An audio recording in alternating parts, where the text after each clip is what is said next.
Señor, te doy gracias por el pastor Valentín, por su hijo, Señor, por el ministerio que tú has puesto en sus manos, por tu palabra que hoy día vas a compartirla con nosotros a través de él. Bendice su vida y el tiempo que pasaremos juntos aquí. En el nombre de Jesús, amén y amén. Amén. Muchas gracias. Dios les bendiga a todos. Muy buenos días. Para mí es un gozo y un privilegio poder estar aquí.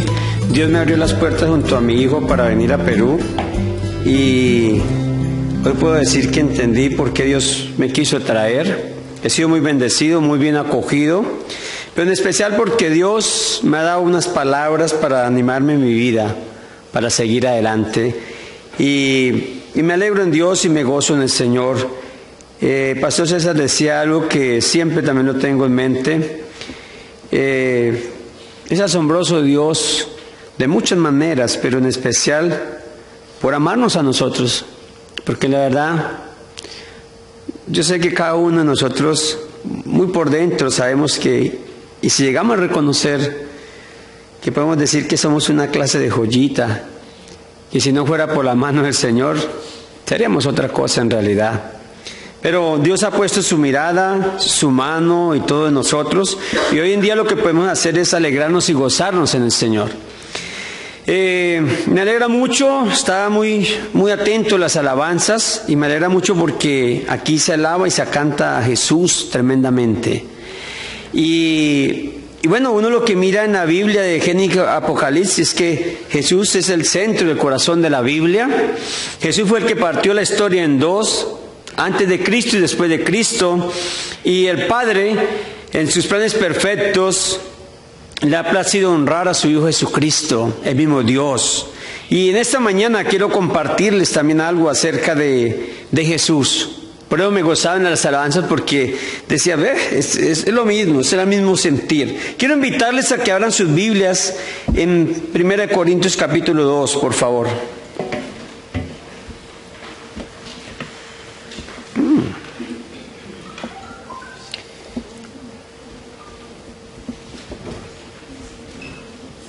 He titulado este estudio Una vida para Cristo, basado en 1 Corintios 2, del 1 al 16.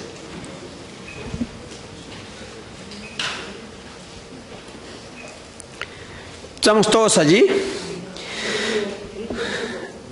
Sí, 2. 1 Corintios capítulo 2, por favor. Y dice así: Así que, hermanos, cuando fui a vosotros para anunciaros el testimonio de Dios, no fui con excelencia de palabras o de sabiduría, pues me propuse no saber entre vosotros cosa alguna, sino a Jesucristo y a este crucificado. ¿Sí estamos ahí? Bueno, entonces el apóstol Pablo empieza diciendo en esta epístola algo, recordando que él había ido allí a la iglesia en Corinto. En su segundo viaje misionero, eso lo encontramos en Hechos capítulo 18. Y Pablo fue allí, estuvo como por año y medio predicando.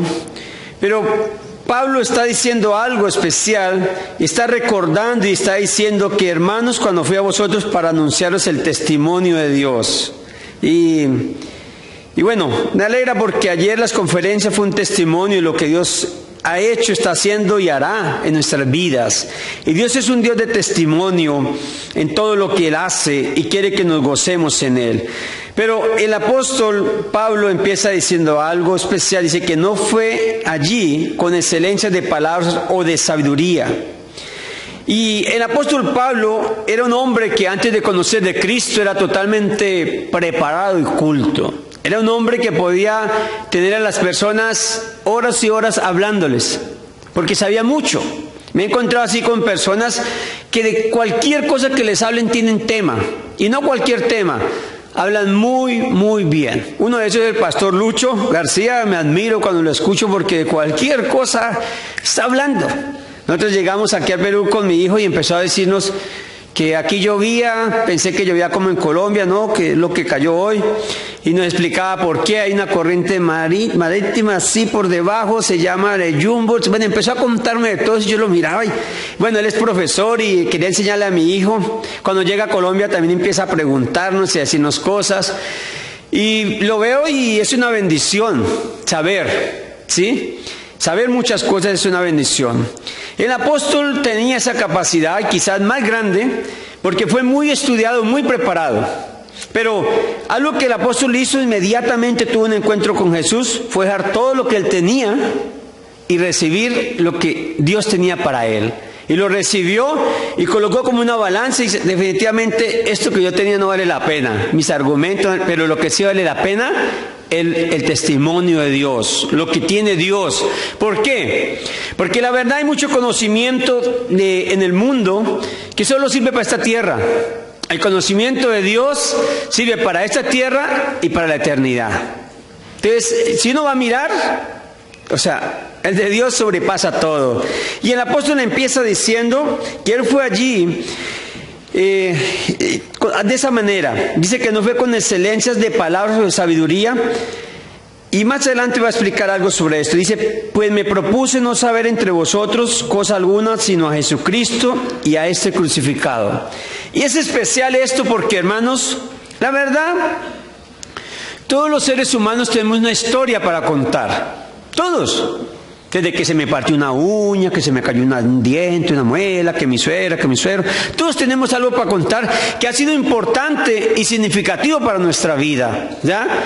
Y eso tiene valor y mérito. Pero Pablo, cuando conoció de Cristo, uno cuando lee la palabra, toda la palabra, uno se da cuenta que su mentalidad era, la gente necesita de Cristo.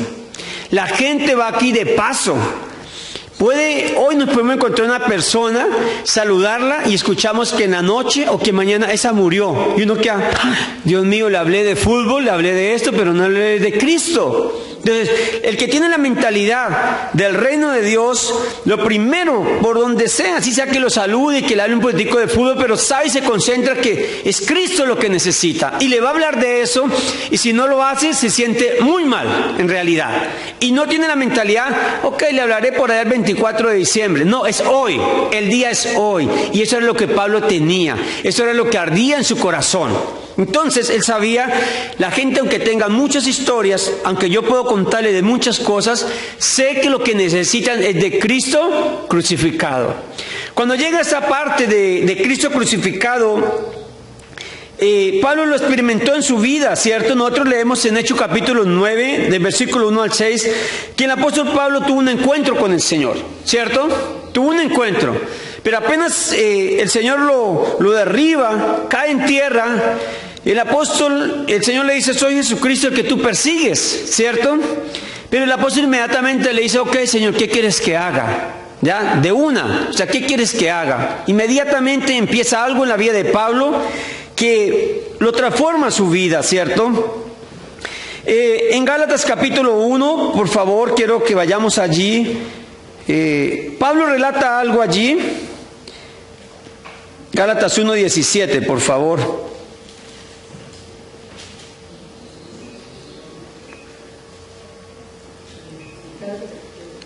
Verso 17. Dice así.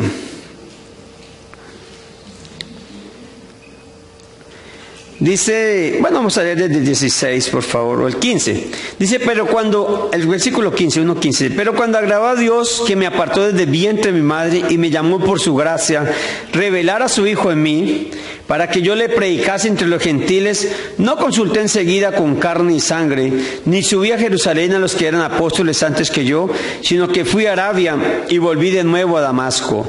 Entonces, Pablo tenía claro que fue la gracia de Dios quien lo llamó y lo apartó. Pablo entendía, y Pablo tuvo el privilegio de ser enseñado directamente por Dios. Por medio de su Espíritu Santo, le enseñó y se apartó. Y Pablo lo que hizo fue aprender de Cristo. Hubo una gracia especial por el apóstol, porque Dios lo iba a usar con los gentiles de una manera especial, y se reveló de esta manera. El Espíritu Santo fue el maestro, instructor de Pablo, como lo quiere ser hoy en día de nosotros. Tenemos la palabra, pero quien nos enseña y nos revela lo de Dios es el Espíritu Santo, de una manera profunda, ¿cierto? Entonces, cuando Pablo cita esta parte, que es importante que tengamos en mente, Cristo crucificado, ¿qué pensamos de ello? Podemos pensar muchas cosas, pero el Cristo crucificado fue el Cristo obediente. Fue el Cristo que dijo: yo voy a la tierra, Padre, para ir a traer salvación a la humanidad. Fue el Cristo que allí lo entregó todo. Todo. Allí en la cruz, eso fue lo máximo. Fue el Cristo que cuando le llegó el momento de la prueba suprema a Cristo, recordemos los momentos que dice que sudaba como grandes gotas de sangre. Cristo Jesús, en ese momento, Jesucristo dijo: Padre, voy a ver esa copa. Voy a ver ese momento de sufrimiento. ¿Cierto? Dice la Escritura. A Cristo que él animaba. Había una profecía especial que decía que él miraría el fruto de su aflicción. Y aquí el fruto de Cristo, todos nosotros. Cristo nos miró a nosotros. Cristo sabía que sin él estaríamos perdidos, íbamos para el infierno. No hay otro lugar para el infierno. No había otro lugar, no hay otro lugar donde las personas van aparte del cielo, sino el infierno. Pero Cristo dijo: Padre, aunque esa copa está fuerte y difícil, voy a beberla, voy hasta allí, Padre, porque quiero traer salvación a todos, a cada uno de ustedes, hermano, de una manera especial, mi vida también. Entonces, era importante, este mensaje de la cruz es muy importante. El mensaje de que el Señor nos amó, que el Señor se derramó, que el Señor entregó todo, lo dio todo por nosotros para darnos la salvación, para darnos la vida nueva, la vida eterna, de la cual hoy estamos nosotros disfrutando. Entonces, Pablo en la realidad no le gustaba perder el tiempo en tonteras. Él quería, porque sabía algo especial que sucede. Muchas veces las personas reciben a Cristo, empiezan la vida en Cristo, pero no disfrutan de la plenitud en Cristo. Y se quedan como ahí, muchas veces como los enanitos que no crecen y se conforman con que ahí estoy, soy cristiano, pero no sucede nada en su vida. Es algo que de verdad podamos decir nosotros, algo extraordinario, ¿cierto? En Gálatas 4:19, hermanos, les invito, allí está escritura. Hay algo importante que el apóstol Pablo dice allí. Gálatas 4:19, por favor.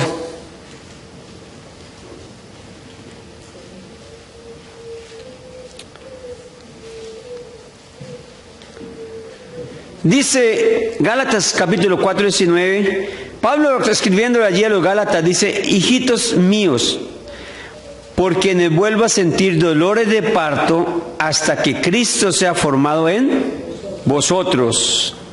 Hasta que Cristo sea formado en vosotros. ¿Qué podemos pensar de esa palabra especial? Todos sabemos que iniciamos una vida cristiana como bebés, ¿cierto? Lo sabemos. Y empezamos a crecer. Pero la verdad que cuando se llega a la plenitud y a la madurez en Cristo Jesús, y cuando Cristo se ha formado en nosotros, ya no seremos más nosotros, es Cristo en nosotros. Y lamentablemente muchas veces aún vemos que ese viejo hombre está ahí, que ese viejo hombre, ese yo, gobierna, habla, hace cosas, toma decisiones.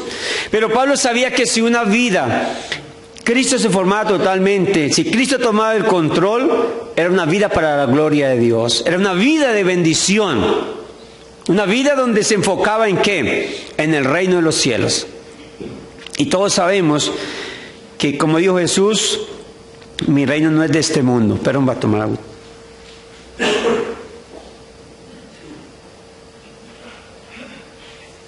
Recordemos que el reino de los cielos tiene un rey, ¿cierto?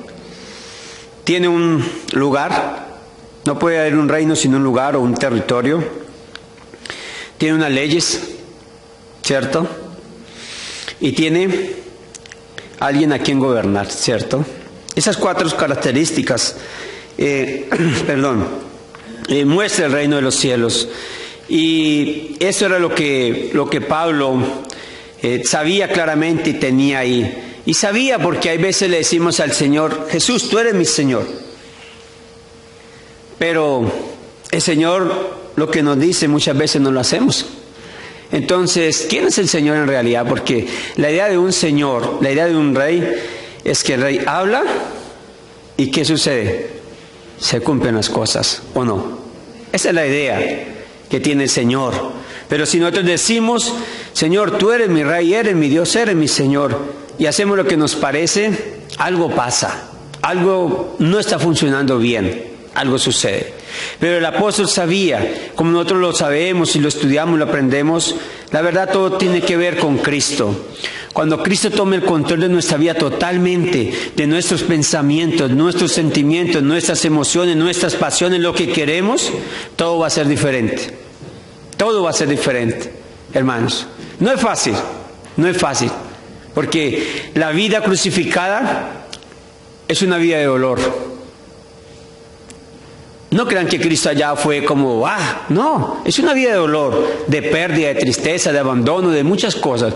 Una vida cuando uno se niega y no puede hacer lo que uno quisiera hacer en su carne, es una vida de verdad que cuesta. No es fácil, hermanos, créeme que no es fácil, pero es una vida bendecida. Y siempre recuerdo una palabra que Dios dice, que Dios honrará a todos aquellos que le honramos a Él y su palabra, hermanos.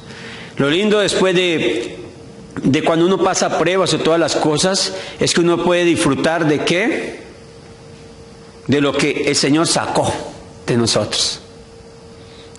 Cuando comencé mi vida cristiana, me costaba mucho encontrar que la palabra dijera que si me pegaban aquí, colocar a la otra, y yo pensaba, algo está fallando, eso no está correcto. O sea, algo falla, pensaba yo, y lo tuve por tiempos. Hoy en día digo, lo mejor es colocar la otra. Lo mejor. La realidad es esa.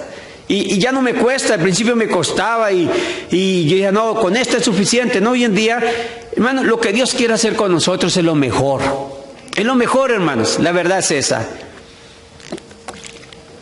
Perdón. Bueno, vamos a continuar. Solo voy a compartir estos versículos de ese capítulo. Pero dice lo siguiente: y estuve con debilidad y mucho temor y temblor, y ni mi palabra ni mi predicación fue con palabras persuasivas de humana sabiduría, sino con demostración del Espíritu y de poder, para que vuestra fe no esté fundada en la sabiduría de los hombres, sino en el poder de Dios. Siempre, pero recuerdo un versículo que cuando llegaba a la iglesia, el pastor Héctor nos lo enseñaba, y dice que pongamos nuestros ojos ¿en quién? En Jesús, el autor y consumador de la fe, no en los pastores, porque fallamos, somos hombres y fallamos, ¿cierto? Y Pablo sí le interesaba, porque allí en Corinto encontró, como llegó Pablo, llegó Apolos, empezaron a haber rivalidades entre los líderes, y en pocas palabras, quién es el ungido, quién es el no ungido. Y Pablo lo centra en algo importante, ¿ya? Y es que, como Pablo, su vida fue marcada por una vida llena del Espíritu Santo, un encuentro que tuvo con el Espíritu Santo. Pablo dice, en pocas palabras, que ninguno se deje impresionar, porque quizás haya hombres sabios, pero que eso no los impresione, que los impresione el Espíritu Santo y la palabra de Dios. Por eso Pablo dijo, si alguno llega, le dijo a los Gálatas, si alguno viene hablando otro evangelio diferente al que hemos predicado, sea el que sea anatema, maldito, ¿ya? Sienten su mirada en la palabra, en la cual el mismo Señor la cuida, que dice en su palabra que no debe ni añadírsela, ni qué, ni quitársela, porque la única que tiene vida eterna es la palabra de Dios, ¿ya? Lo dice la palabra claramente. Entonces, Pablo centra su mensaje ahí recordándoles a ellos, recordando a nosotros, que en realidad más vale una vida en el poder del Espíritu Santo. ¿Qué vino a hacer el Espíritu Santo aquí? Jesús dijo, yo voy a enviarles un consolador, ¿cierto?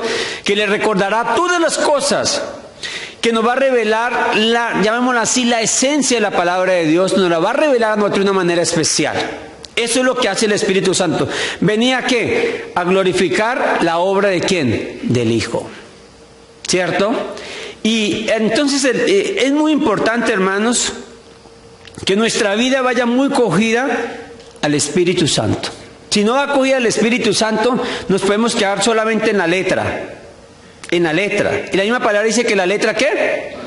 Pero el Espíritu y vivifica. Vivifica. Entonces, debemos de centrarnos en eso. Y Pablo tenía muy en claro esa parte en su vida. La Escritura dice que los apóstoles eran unos hombres tan llenos del Espíritu Santo. Cuando uno lee el libro de los Hechos, dice que pasaban, iban caminando, y que aún su sombra hacía milagros. Yo digo, wow, yo quisiera tener eso, Dios del cielo. O sea, inmediatamente sé que tendría una iglesia súper grandísima, con milagros, prodigios, señales, ¿cierto? Y pasaba mucho, pero la realidad también estos hombres, cuando Jesucristo resucitó y pudieron entender todo lo que Jesús les decía, ahí dejaron todo, porque lamentablemente, créeme, fue emocionante caminar con Jesús, fue emocionante ver todo lo que Jesús hacía. O sea, fue muy rico, es como desde que he venido el pastor Lucho y los pastores me invitan a comer aquí allá y uno, wow, Señor, que eso es muy rico. A ellos les pasaba así con milagros, con todas las cosas y fue muy emocionante y ellos en el momento, sí, dejamos todo. Pero la realidad, mentira, no dejaron todo porque algunos volvieron a hacer lo que hacían antes. Y a Jesucristo le tocó volverlos a tomar allá. Pero después de eso, cuando vieron a Jesús, comprendieron todo lo que Jesús nos decía es cierto. Y ¿sabe qué? No me interesa más esa vida pasada, ni pescador de nada. Quiero solamente pescar almas para Cristo. Lo dejaron todo. Y sus vidas fueron llenas del Espíritu Santo. Y ocurrieron milagros y ocurrieron muchas cosas. Que el mismo Señor dijo, si me creen, mayores obras ustedes las harán. ¿Ya? Entonces, una de las bendiciones grandes, viendo la obra de Cristo y viendo la obra del Espíritu Santo, que nosotros tenemos hoy el privilegio, es que Cristo permanecía en un solo lugar. El Espíritu Santo está por todo el mundo, queriendo usar al que se disponga, hermanos. Al que se disponga. Yo siempre he pensado, de verdad, yo me asombro cuando leo un evangelio que dice que había una viudita allá, una hermanita, que veía en el templo con más de 100 y púchale de años, pero permanecía haciendo ¿qué? Sirviendo al Señor. Y para Dios, créanme la verdad, hermanos, no hay edades. El que quiere que Dios lo use, hermano, Dios lo usa. Así es. Dios le puede dar la fuerza del búfalo, Dios le puede dar que levante el vuelo como el águila. Dios puede hacer tantas cosas. Dios es todopoderoso, hermanos. No limitemos a Dios por nuestras edades, no limitemos a Dios por nuestras capacidades, nada. Es simplemente pidámosle como a ellos, Señor, que tu poder se muestre en mi vida. Si tiene una debilidad, dice la palabra, porque bástate mi gracia, porque mi poder se perfecciona en la debilidad. Entonces, ¿cuál es la excusa? ¿Cuál es la limitación? Creámosle al Señor. Dios te quiere usar, hermanos. No solo quiere usar al pastor Marcos, no quiere usar solamente el hermano que está dirigiendo la alabanza o los chicos. Dios quiere usarlos a todos. A todos los quiere usar, hermanos. En sus casas, en sus trabajos, donde sea, Dios los quiere usar porque Dios quiere que todos conozcan del Cristo crucificado y resucitado. El tiempo es corto, decía ayer el pastor Lucho en la conferencia, que es de verdad.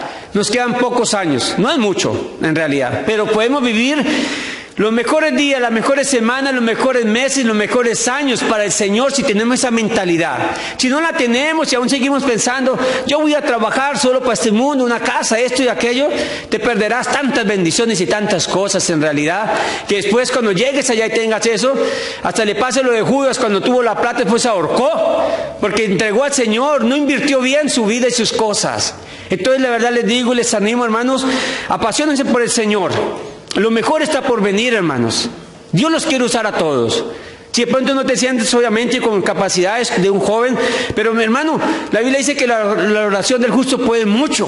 Y si tú tienes en tu casa, en tu aposento, o tienes un grupito, o 2 o 3, hermanos, qué maravilloso que puedan decir, vamos a reunirnos, vamos a orar por la iglesia, orar por el pastor, orar por la visión que Dios le ha puesto al pastor, y vamos. Y esas son columnas que son un tesoro de Dios, hermanos. Dios los quiere usar, orando, compartiendo, como sea. Dios nos quiere usar a todos, hermanos. Y les animo en eso, hermanos, porque en realidad hay muchas voces que se escuchan. Pero yo solo sé que la voz de Dios dice que Él se quiere. Dice un versículo en la Biblia que se me viene a la mente, que mis ojos pondré en los fieles de la tierra, que el que ande en el camino de la rectitud, ese me servirá. El que ande anhelando que Dios lo use, anhelando que la gloria de Dios se muestre en su vida, Dios lo quiere usar. De verdad es eso. Me sorprende cuando yo encuentro jóvenes que totalmente se apasionan por Dios, que antes de pensar en una universidad, pensar en lo que sea, piensan en Dios. Y eso es contrario al pensamiento del mundo que nos enseña que nuestros hijos apenas se vienen a bachillerato tienen que ir inmediatamente a la universidad para no perder tiempo. Que cojan un título, así estén sus almas perdidas. O sea, esa es la mentalidad. Y muchas veces en el pueblo cristiano también pensamos lo mismo. Nos llega, no, mi hijo tiene que ser profesional. Eso es lo que la vida nos ha mostrado y lo que nos encasillan ahí para que nosotros sigamos lo mismo. No, nosotros no somos de este reino. Nosotros somos del reino de los cielos, hermanos. Y si tu hijo lo va a hacer, anímalo. Es para el reino de los cielos. Es una bendición grande. Eso era lo que a Pablo lo apasionaba. Eso era lo que Pablo sabía. Lo que todo el mundo necesita se llama Jesucristo. Y Él le solucionará a cada uno lo que sea. Eso lo va a hacer el Señor. Así que apasionate por el Señor. Dice lo siguiente también. Volvamos ahí, por favor. Dice acá que había poder, ¿cierto? Pero hay algo importante que Pablo dijo ahí, para que vuestra fe no esté fundada en sabiduría de los hombres, sino en el poder de Dios. Y todos sabemos algo, la fe es el cimiento de todo lo que nosotros somos. Porque por fe, ¿somos qué? Por gracia y por fe, ¿cierto?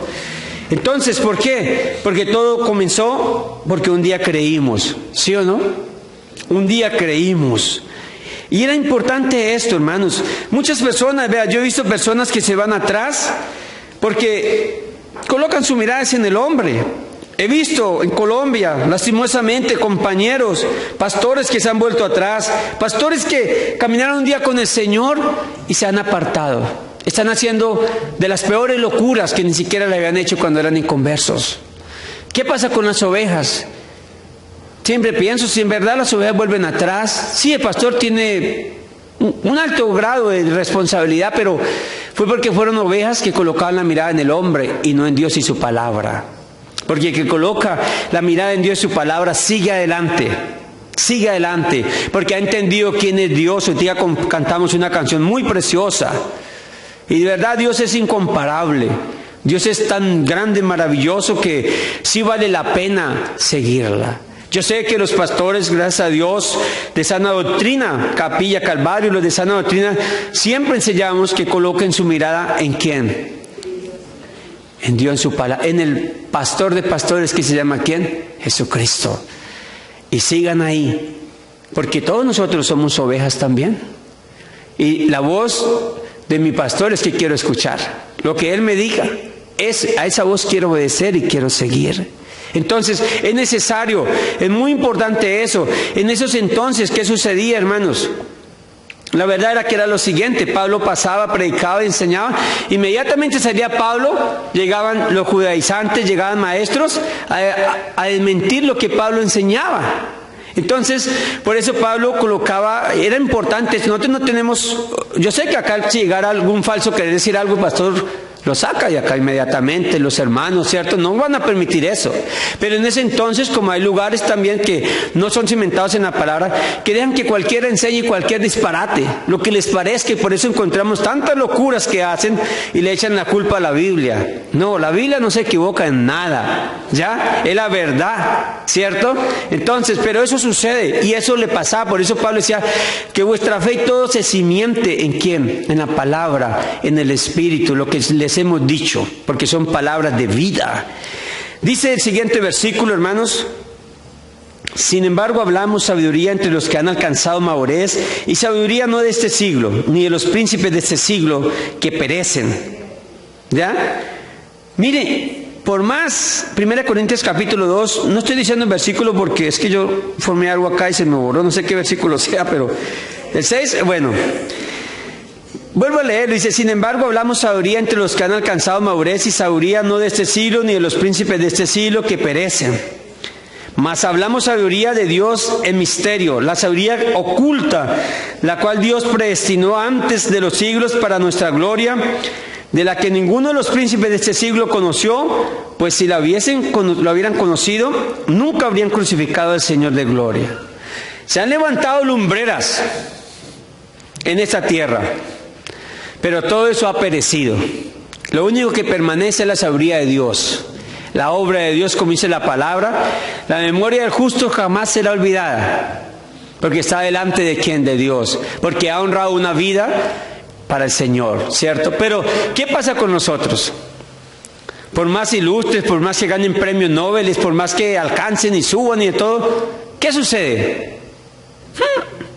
Como dice el dicho, que cuando muere, dice, el vivo al baile y el muerto al hoyo. O sea, todo se acabó. Lo recordarán un ratico por ahí, pero después, uno dice, ¿se acuerda? ¿De qué me habla? Si uno recuerda a alguien así como de unos añitos atrás, le dicen uno dinosaurio, dicen allá en Colombia. Este dinosaurio que está recordando, eso no existía en mi tiempo. Lo cierto es, hermanos, que lo de Dios permanecerá. Dios dice que Él tiene abundante sabiduría para darnos a todos nosotros. Y sí que necesitamos sabiduría. Estamos viendo tiempos tan malos y tan difíciles que dice la Biblia que queda tan poquitico tiempo que el diablo anda como un león rugiente y nos quiere embobar, nos quiere desviar, nos quiere de todo. Pero si nosotros pedimos a Dios sabiduría, dice en Santiago, que Él tiene sabiduría que proviene de Él, que nos hace a nosotros sabios. Hay mucha gente inteligente, pero pocos sabios. Hay mucho inteligente que se va para el infierno. El sabio es el que sabe escoger. El sabio es el que sabe escoger. Y por eso era muy importante esto que decía Dios a través del apóstol Pablo, para que se concentraran en lo que vale la pena, ¿ya? Y dice el sencillo, si hubiesen sido de verdad unos ilustres, les hubiera convenido no haberle quitado la vida al Señor. Pero todos sabemos que había un plan que ya Dios tenía preparado, ¿cierto? La sabiduría de Dios es un regalo para que nosotros vivamos vidas agradables ante Dios y ante los hombres. Quiero que vayamos un momentico a Colosenses capítulo 2, versículo 1 al 7, por favor. 2, del 1 al 7.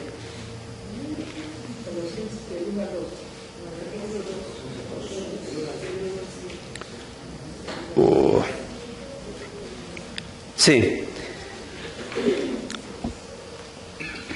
Dice Colosenses 2 del 1 al 7, ¿cierto? Dice, porque quiero que sepáis cuán gran lucha sostengo por vosotros y por los que están en la Odisea, y por todos los que nunca han visto mi rostro, para que sean consolados sus corazones, unidos en amor, hasta alcanzar todas las riquezas de pleno entendimiento, a fin de conocer el misterio de Dios el Padre y de Cristo, en quien están escondidos, vamos en el versículo 3, Colosenses 2, 3. Dice, en quien están escondidos todos los tesoros de la sabiduría y del conocimiento. Y esto lo digo para que nadie os engañe con palabras persuasivas, porque aunque estoy ausente en cuerpo, no obstante, en espíritu estoy con vosotros, gozándome y mirando vuestro buen orden y la firmeza de vuestra fe en Cristo. Por tanto, de la manera que habéis recibido al Señor Jesucristo, andad en Él, arraigados y sobreedificados en Él y confirmados en la fe, así como habéis sido enseñados, abundando en acciones de gracias. Entonces, todo este pasaje nos está diciendo a nosotros que había un misterio. Y el misterio en realidad, como nos dice la palabra, es algo que podemos decir como chistoso. El pecado demanda muerte. La salvación demanda un sacrificio. Y el Señor mismo sabía que el único sacrificio era el que Él podía ofrecer. Y Él planea y lo hace. Eso es como si tú tuvieras, por decir algo, tu hijo, y de repente tu hijo necesita, por decir algo así, un dinero, y tu hijo dice, padre, préstamelo, y tú sabes que te lo vas a regalar. Así el hijo le pinta el negocio más, para no querer decirle, regálemelo, préstamelo, ¿cierto? Y tú lo haces, ok, hijo, tómalo, yo te lo voy a devolver todo, papá.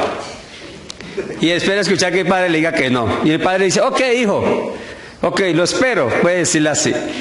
Pero el padre sabe que el hijo no se lo va a devolver, ¿cierto? Y él lo da con amor. Cristo sabía, el Padre sabía que lo único que nos liberaba a nosotros iba a ser el sacrificio de Cristo, que nos iba a dar salvación. Y el Señor, ok, yo mismo voy a enviar a mi hijo, yo mismo voy a morir. O sea, lo que Él demanda, Él mismo lo estaba pagando. Entonces yo me digo, pero ¿para qué demandaba el Señor eso? Entonces, si Él mismo lo iba a pagar, ¿cierto? Pero demandaba eso. Pero eso le agradó al Padre. Dice que lo pudo satisfacer plenamente el sacrificio de Cristo Jesús. Lo pudo hacer de esa manera. Y ese era el misterio, que Cristo iba a reunir a toda la humanidad. donde no había ni blanco, ni negro, ni colombiano, ni todos somos una familia en Cristo Jesús. De eso me gozo, hermano, donde uno se mueve a todo lugar con el solo hecho de encontrarse uno con familia, personas en la fe.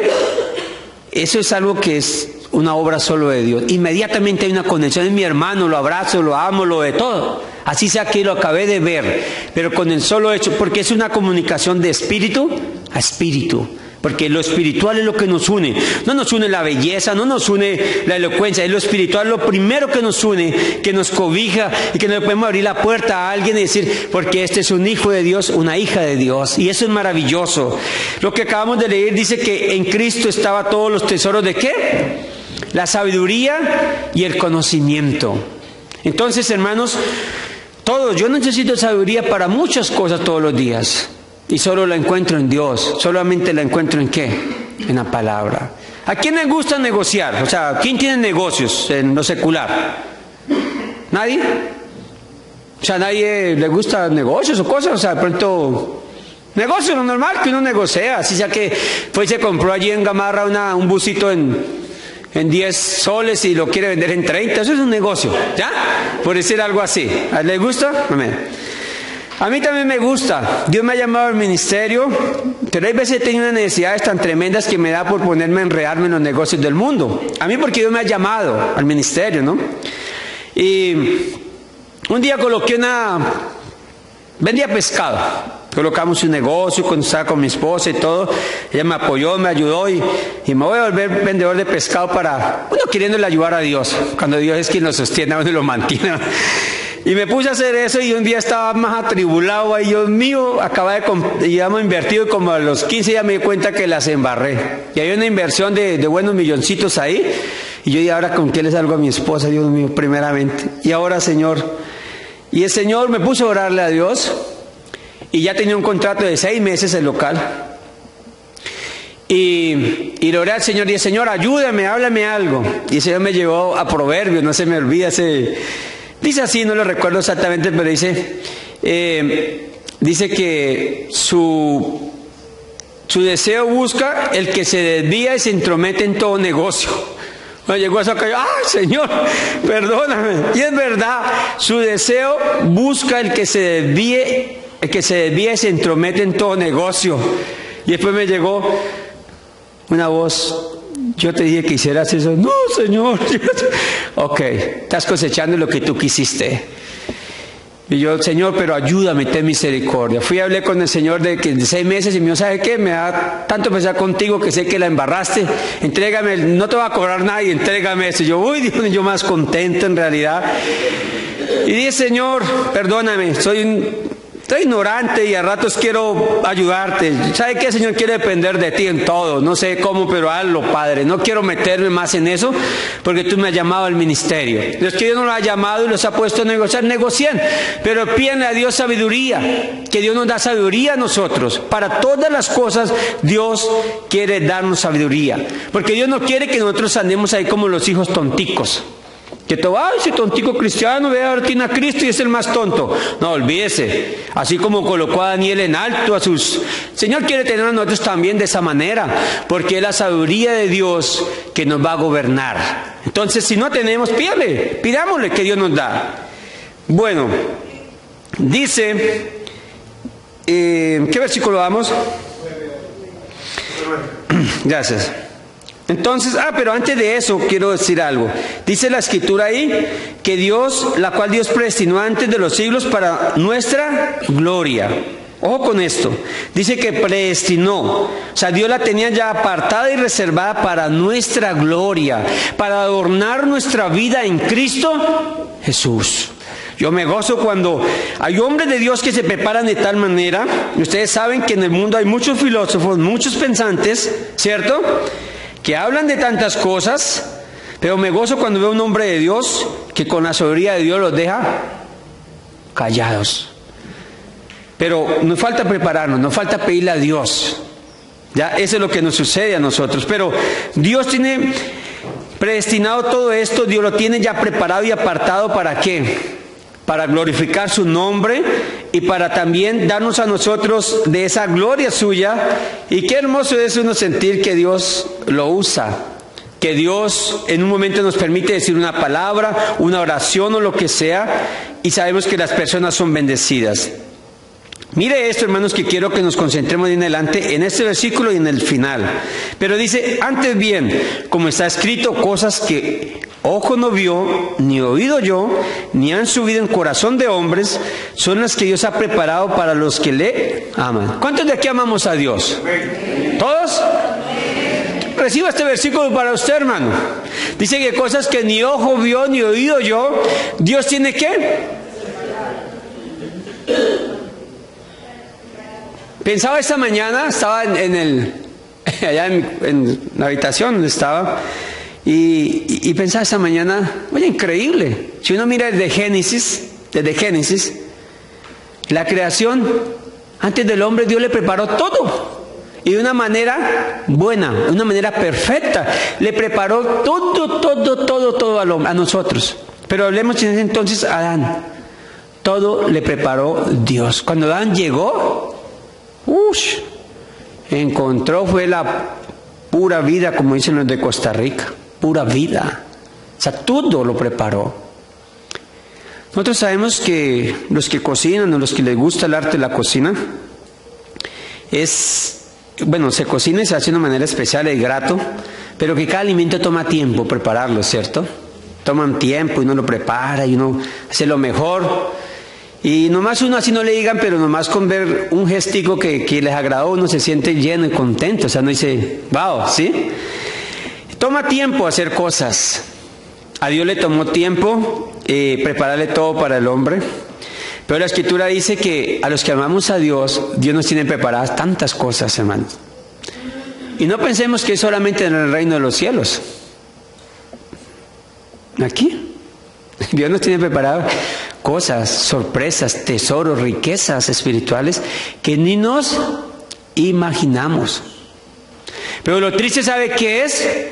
Que alguien tenga algo preparado, que esté esperando a alguien y que esa persona no llegue. O que esa persona mire la comida y diga, no quiero.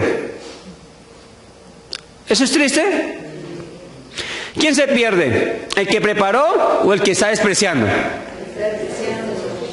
Y así nos pasa a nosotros, hermanos. La verdad, nuestra vida, lo que aprendemos en la palabra, es que dice un versículo en Cantares, que me llevó a la casa del banquete y su bandera sobre mí fue ¿qué? Amor. Y Dios sí tiene banquetes cada día, hermano. Con Dios sí se puede comer a la carta y de lo mejor todos los días. Así que si comemos corrientazos, como decimos allá en Colombia, de 3 solecitos, ya es porque queremos nosotros. Dios tiene banquetes suculentos para cada uno de nosotros, hermanos. Lo ha hecho y lo ha preparado de una manera especial. Entonces, hermanos, no dejemos ahí al Señor con eso que nos tiene preparado. La Biblia dice que sí. Jesús se fue, está allá, nos está esperando en el reino de los cielos, va a venir por nosotros. Pero yo siempre también le digo al Señor, Señor, yo quiero ver desde acá, desde ahorita en la tierra, todo lo que tú tengas para mi vida. Todo. Yo no quiero solamente esperar llegar al cielo a decir, ay, era verdad. No, yo quiero experimentarlo, quiero alcanzar lo que Dios tiene para mi vida aquí y en el reino de los cielos. Allá cuando llegue al cielo. Yo quiero eso, hermanos. No sé si ustedes querrán, solo cuando lleguen. Bueno, Dios es tan Señor que respeta a cada uno y le da conforme también lo que cada uno cree, desea y espera. Así es el Señor. Continuemos, hermanos. Entonces, dice, porque ¿quién de los hombres sabe las cosas del hombre sino el espíritu del hombre? Leí hasta dónde anteriormente. Pero Dios nos lo reveló a nosotros por el espíritu, porque ya hemos leído que cosas que ni ojo vio, ¿cierto? Dice, pero Dios nos la reveló a nosotros por el Espíritu, porque el Espíritu todo lo escudriña aún lo profundo de Dios. ¿Hay alguna Biblia, hermanos, que nos dice a nosotros que si hay cosas que... Les voy a hacer bien la pregunta a ustedes. ¿Qué cosa es lo que más anhela Dios de nosotros hacia Él? Obediencia. Eso es correcto. Pero hay otra cosa para poder obedecer a Dios. Dice en Jeremías que Dios desea que le entendamos y le conozcamos. Porque hay veces hablamos de Dios, pero no lo conocemos de la manera como Él quiere que le conozcamos. Entonces, cuando no lo conocemos de la manera como el Dios quiere, nos cuesta obedecerle. O sea, nos cuesta obedecerle a Dios en momentos. A mí me ha costado en momentos obedecerle al Señor. La verdad es esa. Y lucho hay veces. Pero Dios, si hay una cosa que uno mira toda la Biblia y Dios lo que más anhela de nosotros es comunión. Que nosotros tengamos comunión con Dios. Y cuando se tiene comunión con Dios, cuando le conocemos, la obediencia es algo tan natural como respirar. Como saber que abrimos nuestros ojos y miramos. Cuando no tenemos esa comunión, cuando no nos acercamos de manera, nos es difícil. Nos es difícil obedecer al Señor. La verdad es esa. Pero eso es... dice eso en Jeremías, dice en la palabra, y uno mira en el Nuevo Testamento, en todo, Dios anhela que le conozcamos a Él. Y para finalizar, hermanos, dice, porque ¿quién de los hombres sabe las cosas del hombre, sino el espíritu del hombre y lo que está en él? Porque así tampoco nadie conoció las cosas de Dios, sino el espíritu de Dios. Y nosotros no hemos recibido el espíritu del mundo, sino el espíritu que proviene de Dios, para que sepamos lo que Dios nos ha concedido, lo cual también hablamos no con palabras enseñadas por sabiduría humana, sino con las que enseña el Espíritu, acomodando lo espiritual a lo espiritual. El Señor prometió el Espíritu Santo. En Juan capítulo 14, 26, dice que Él les enseñaría todas las cosas, y el Espíritu nos enseña lo profundo de Dios.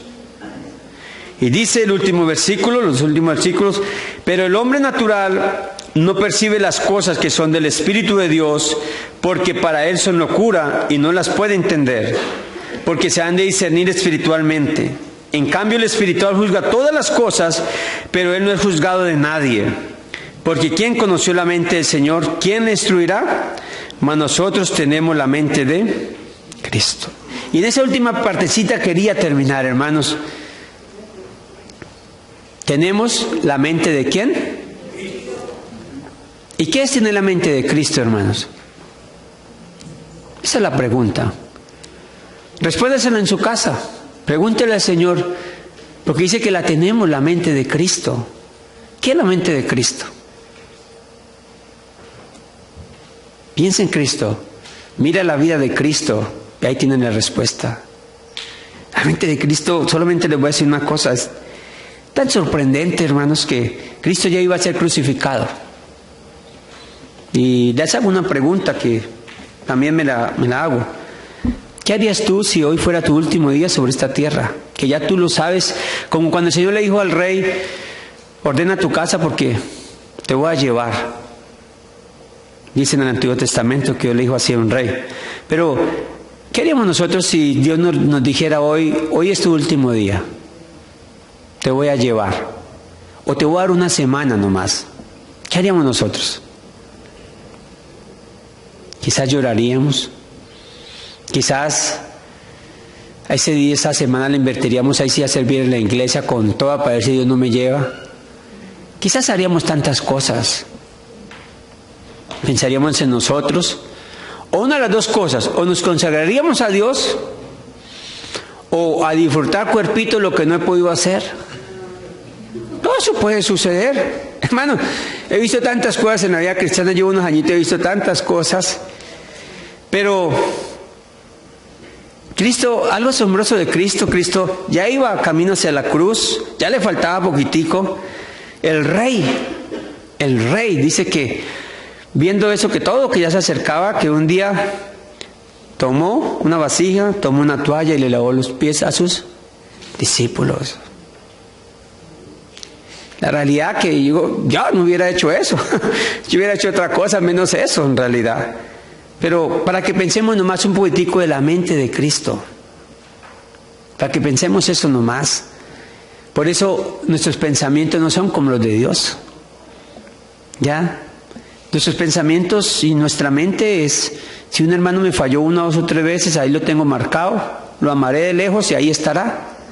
La mente de Cristo es otra, y esa es la que el Señor ha determinado que nos gobierne, su mente. Por eso Pablo dijo, con Cristo estoy juntamente crucificado y ya no vivo yo, mas vive Cristo en mí. ¿Y qué? Amén. El cual me amó y se entregó por mí. Esa era la mente. Eso es, ahí nos vas a llevar. Pero pregúntenle ustedes a solas con el Señor. Revélame tu mente, Señor. Revélame mi vida, Señor. Y el Señor lo va a hacer porque usted tiene el Espíritu de Dios. Dios quiere que nosotros vivamos conforme a sus pensamientos, conforme a lo que Él ya tiene ideado y planeado, no conforme a lo que nosotros creemos o pensamos, es conforme a los pensamientos de Dios. Esa es la bendición de tener la mente de Cristo. No somos de este mundo, no pertenecemos a este mundo, no invirtamos para este mundo, hermanos, que pronto partiremos de acá. Invirtamos para el reino. Espero un día volver y poder ver que esta iglesia se ha ensanchado más, enamorándose de Dios y creciendo más y más, si así el Señor lo permite. Vamos a orar, hermanos. Maravilloso Padre, gracias por tu obra en este lugar. Gracias por tu palabra, Señor. De verdad, Padre, que nos sorprende tu amor, tu gracia y tu misericordia, Padre. Gracias, Señor, porque tu palabra es viva y eficaz. Padre, gracias por el privilegio de usarnos, Señor. Porque eres tú, Señor, quien te manifiesta, Señor.